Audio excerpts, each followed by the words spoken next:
सोलापुरातील आदर्श व गुणवत्तापूर्ण शैक्षणिक वारसा लाभलेल्या तुळजापूर वेस डोरगल्ली येथील महानगरपालिका शाळा क्रमांक 2 मध्ये रविवारी 26 जानेवारी 2025 रोजी 76वा भारतीय प्रजासत्ताक दिन मोठ्या उत्साहात व मंगलमय वातावरणात साजरा करण्यात आला। या प्रसंगी प्रमुख अतिथी म्हणून नगर भूमापन अधिकारी गजानन पोळ, उद्योजक अश्विन कुमार मानवे, समाजसेवक गणेश समुद्रे या मान्यवरांची उपस्थिती होती। तर कार्यक्रमाचे अध्यक्षस्थान सिद्धी डेव्हलपर्सचे संचालक रामचंद्र कबाडे यांनी भूषविले होते।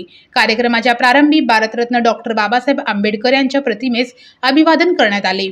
त्यानंतर प्रमुख अतिथी नगर भूमापन अधिकारी गजानन पोळ यांच्या शुभ हस्ते झेंडा वंदनाचा कार्यक्रम संपन्न झाला। सर्वांनी भारतीय संविधान उद्देशिकेचे वाचन केले।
निश्चितपणे प्राप्त करून देण्याचा आणि त्या सर्वांमध्ये व्यक्तीची प्रतिष्ठा व राष्ट्राची एकता आणि एकात्मता यांचे आश्वासन देणारी बंधुता। झेंडा वंदन प्रसंगी विद्यार्थ्यांनी रोमहर्षक सामुदायिक कवायत सादर केली।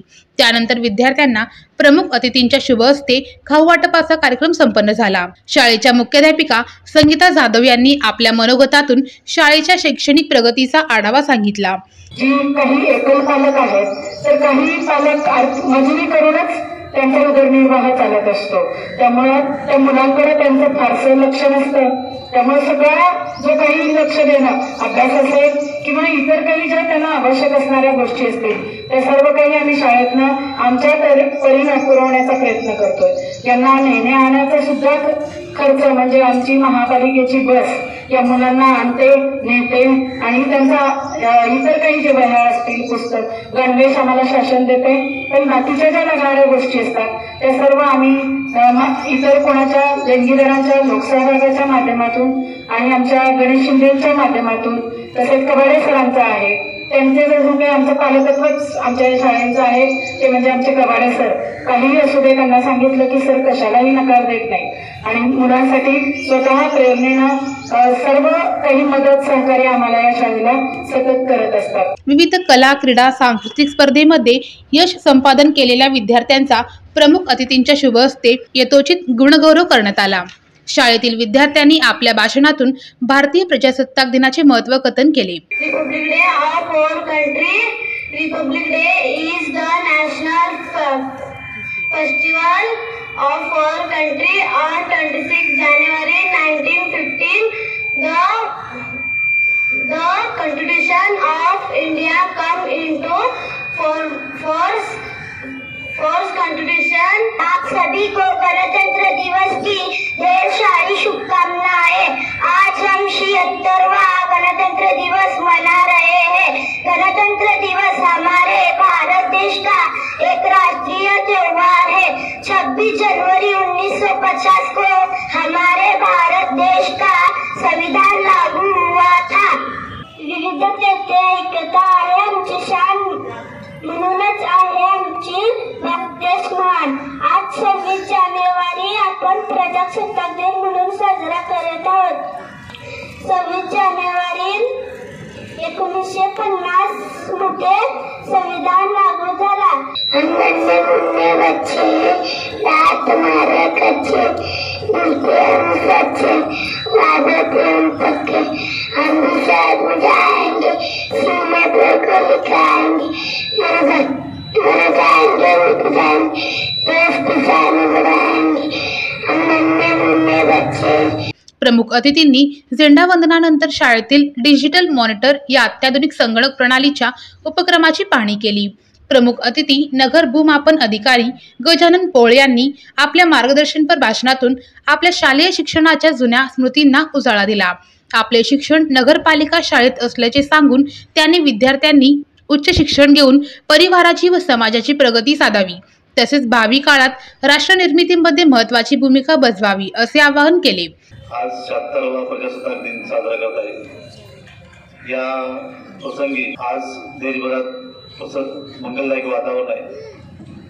तर या वातावरण आपण सहभागी होऊन आपण एक राष्ट्रभक्तीची, राष्ट्रप्रेरणेची एक ऊर्जा आणि चैतन्य घेत असतो।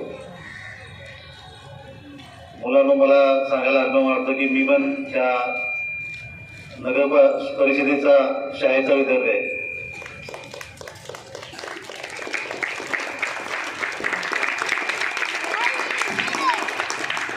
त्या नगर परिषदेच्या शाळेमध्ये ज्या तुम्हाला अडचणी येतात त्याच मला माझ्या शाळेमध्ये होत्या, परंतु त्यावेळेचे माझे गुरुजन वर्ग आणि त्यावेळेस जसे कबाडी सर, माने सर कशी शाळेला मदत करतात असं मला मॅडमकडून कळालं। त्याचसारखी मदत त्यावेळी पण काही प्रतिष्ठित नागरिक त्यावेळी करायचे आणि त्यावेळी काही शालेय शाळेत मुलांना जे काही मदत लागतात त्यावेळी करायची आणि त्या मदतीचा लाभार्थी मी पण होतो। आजचा आपण प्रजासत्ताक दिन साजरा करत आहोत, तर हे प्रजासत्ताक होण्यासाठी आपल्या महापुरुषांनी फार त्याग बलिदान देऊन इथपर्यंत आज वाटचाल भारतात जीवनासाठी मदत केली आहे। तर या महापुरुषांनी जे स्वप्न, जे त्याग, जे बलिदान, जे काही ध्येय ठेवले होते त्यापैकी एक सर्वात महत्वाचं होतं की शिक्षण। तुम्हाला सगळे महापुरुष आठवतील, महात्मा गांधीजी, जवाहरलाल नेहरू, बाबासाहेब आंबेडकर, भगतसिंग, नेताजी सुभाषचंद्र बोस। तर या सगळ्यामध्ये एक साम्य काय आहे तर त्यांचं शिक्षण। आपल्याकडे काय आहे तर आपण शिक्षण घेणे हेच आपल्याकडे साधन आहे आपण, आणि शिक्षण घेण्यासाठी आपल्याला प्रचंड अडचणी येतील, प्रत्येक प्रसंगातून तुम्हाला कटू अनुभव येतील, कोणी तुम्हाला मागे ओढण्याचा प्रयत्न करत असतील, तर हे प्रसंग येतील। त्यामध्ये पण आपण स्वतः ठामपणे आपल्याला काय करायचं आहे हे ठरवायचं आहे। शिक्षण हेच तुम्हाला पुढे नेणार आहे आणि तुम्ही पुढे गेल्यावर तुमचं कुटुंब, तुमचा समाज, तुमचा राज्य, देश हे पुढे जाईल आणि खऱ्या अर्थाने प्रजासत्ताक होईल। भारतीय प्रजासत्ताक हे 76 वर्ष टिकण्याचं कारण एकच आहे की शिक्षण। जेव्हा स्वतंत्र झाला भारत तेव्हा फार कमी लोक शिक्षित होते, तर आज आपल्याकडे 85% तरी साक्षरता आहे। तर हे प्रजासत्ताक टिकण्यामागे शिक्षणच महत्वाचं आहे आणि भारताची पुढील वाटचाल ही शिक्षणातून होणार आहे। झेंडा वंदनाचा कार्यक्रम यशस्वीपणे पार पाडण्यासाठी मिलिंद खंदारे, सविता जाधव मॅडम, अस्मा मुंडे, रीना लोंडे, माले मॅडम, निचळ मावशी, विलास पेटकर यांनी मोलाचे योगदान दिले। सिद्धी डेव्हलपर्सचे संचालक रामचंद्र कबाडे यांनी आपल्या अध्यक्षीय भाषणातून शिक्षणाचे महत्त्व पटवून देत विद्यार्थ्यांनी प्रतिकूल परिस्थितीवर मात करीत स्वतःचे उज्ज्वल भवितव्य घडवावे असे आवाहन केले। मतदानातून या देशाचा राजा निवडला जातो आणि या भारताला संविधान या दिवशी मिळालं, म्हणून हा दिवस आपण प्रजासत्ताक दिन म्हणून साजरा करतो। आज आपल्यासाठी अभिमानाची गोष्ट आहे, तर जगामध्ये सर्वात मोठी लोकशाही असलेला हा आपला भारत देश आहे। आज जर बघितलं तुम्ही जगामध्ये तर सर्व मोठ्या प्रमुख देशाची सुद्धा वातावरण होत आहे। अशा परिस्थितीमध्ये सुद्धा आपला भारत देश अखंड हिमालयासारखा तटस्थ उभारलेला आहे। याचं एकमेव कारण आहे म्हणजे आपल्या इथं असलेली लोकशाही, आणि ही जी मजबूत लोकशाही दिली ते म्हणजे प्रमुख हे डॉक्टर बाबासाहेब आंबेडकर या महापुरुषाला आपला प्रथम नमन करतो। आणि डॉक्टर बाबासाहेब आंबेडकर सुद्धा हे आपल्यासारखे सर्वसामान्य आणि मागासवर्गीय नेते होते, ते सुद्धा जसं तुम्ही समोर आज बसलेले आहे त्याच भूमिकेत ते सुद्धा होते. पण आज साहेब सांगितल्याप्रमाणे त्यांनी एकच वाक्य त्यांच्या आयुष्यात, शिक्षण हे वाघिणीचं दूध आहे आणि जो ते माणूस पिल तो गडबडल्याशिवाय राहणार नाही. आज जरी तुम्ही एक प्रतिकूल परिस्थितीत आहात, कारण माणूस जन्माला येतो हे त्याच्या हातात नसतंय, पण जन्म एक प्रतिकूल गरीब कुटुंबात जन्माला येऊन सुद्धा आपण एक मोठे व्यक्तित्व होतो हे आपल्या हातात असतंय. त्यामुळे तुम्हाला आज प्रतिकूल परिस्थितीतून एक मोठ्या उच्च शिखराकडे जायचं असेल तर तुम्हाला एकच मार्ग मदत करणार आहे आणि ते म्हणजे शिक्षण. तुम्ही जर या वयात जर तुमच्या अभ्यासावर कॉन्सन्ट्रेट करून तुम्ही जर पूर्ण शिक्षण केलं तर तुमच्या येणारी जी पुढची पिढी आहे आणि येणारं तुमचं भवितव्य हे फार उज्ज्वल राहणार आहे. आज तुमच्या समोर जे बसलेले जे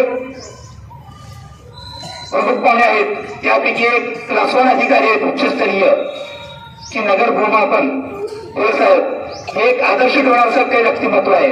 आणि दुसरं म्हणलं तर आमचे गणेश तुपसुद्रे साहेब, आमचे पप्पू मांडवे साहेब, आम्ही सुद्धा अगदी लहान वयात वैद्याचे चक्र हरवलेलं सुद्धा असताना सुद्धा लहान वयात आमच्यावर इतक्या लहान वयात घरची प्रमुख जे काही हे होते घरच्या सगळ्या जबाबदारी लहान वयात आमच्या तिघांच्या सुद्धा अंगावर पडलेला असताना एक उच्च शिखर आम्ही गाठण्याचा प्रयत्न केला आणि ते म्हणजे केवळ एक शिक्षण आणि आपल्या आई वडिलांनी दिलेले संस्कार आणि आपल्यातला असलेला प्रामाणिकपणा.